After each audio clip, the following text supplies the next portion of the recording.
All right, here's the inside braces. As you can tell, they're toast and had to go. So the one brace here, these two braces, I stuck in the vise, and then I put it in the metal brake and bent it with that, and then I stuck the edges.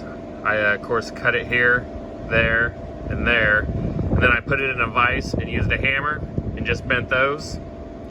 And then on these inner braces that go right behind the rear doors, to make the initial bend here, I put it in a vise and then I just bent it with my hand because the bend is a lot rounder than the other brace. The other outer braces are a lot more square than the inner ones.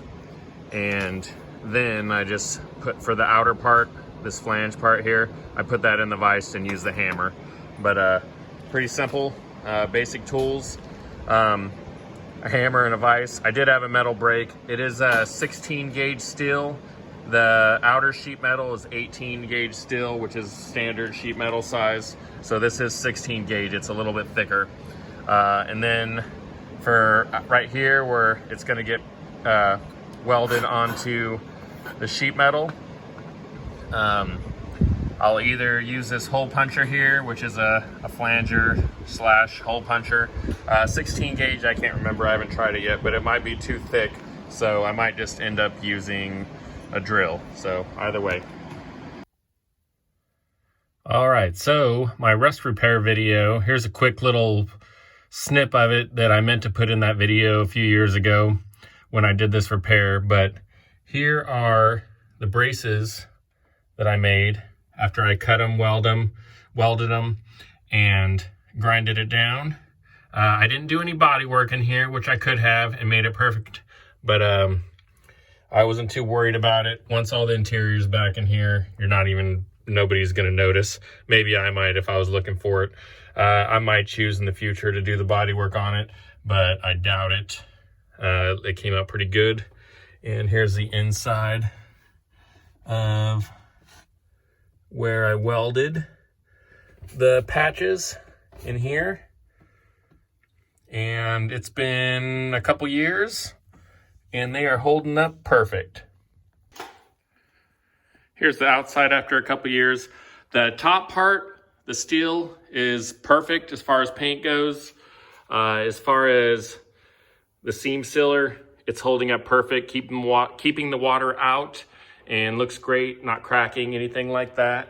However, when I painted the bottom part, if you can see, which I'm sure you can, there's little bubbles on the aluminum, and I believe, I'm almost positive, I sanded that down to bare aluminum, and I should have sprayed epoxy on it before I probably just shot paint over I was in kind of a hurry when I finished it up for the summer, but I just shot paint right over the aluminum and now it's bubbling up. But so if you're gonna do this repair, make sure that you don't make the same mistakes that I did.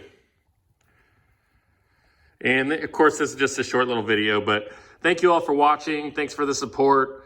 I always look forward to hearing from anybody, whether it be comments. I had a guy hit me up on my Instagram, which I'm still pretty new at that, and he seems really cool. He has a 93 and was wanting to do the barn doors on the rear. So that's what got me to thinking about the part that I had left out. And there's the doors after a couple years. You can look, they still look perfect. The seam sealer and all that have worked out great, and I'm still really happy with them. So anyways, thank you all. Thanks for watching. I appreciate it. Appreciate the new subscribers. I'm at 895 and my goal is 1,000, but I'm not too worried about it. If one or two people get anything out of any of my videos, then I'm perfectly happy with that. So thank you all.